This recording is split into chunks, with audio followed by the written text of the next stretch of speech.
आई बाबा हा शब्द ऐकायलाच किती गोड वाटतो ना, पण तितकीच ती जबाबदारीची सुद्धा असते.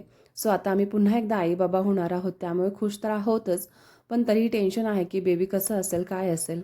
आत्ता आमची आज ना फर्स्ट सोनोग्राफी होती, तर यालाच ना अर्ली प्रेग्नन्सी स्कॅन असंही म्हणतात. तर सकाळी लवकर उठले आणि नेहमीप्रमाणे थायरॉईडची गोळी घेतली आणि मग बदाम भिजवलेले खाल्ले आणि मग नाश्त्यासाठी पोहे केले होते, पोहे खाल्ले. मग दुपारी जायच्या आधी आम्ही थोडेसे फ्रूटसुद्धा खाल्लो आणि मग गेलो हॉस्पिटलला. तर या सोनोग्राफीमध्ये आपल्याला बाळाचे ठोकेसुद्धा समजतात. तसेच बाळ सिंगल आहे की ट्विन्स आहे हे सुद्धा समजतं आणि आपली डिलिव्हरी डेटसुद्धा यामध्ये समजते. तर यामध्ये बाळाची आपल्याला लंबाईसुद्धा कळते किती आहे आणि बाळाची पोझिशन कळते.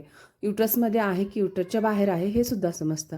कारण काही केसेसमध्ये ना बाळाची वाढ जर युटरच्या बाहेर असेल तर त्याला एक्टोपिक प्रेग्नन्सी म्हणतात, जे कॉमनली फेलोपियन ट्यूबमध्ये आढळते.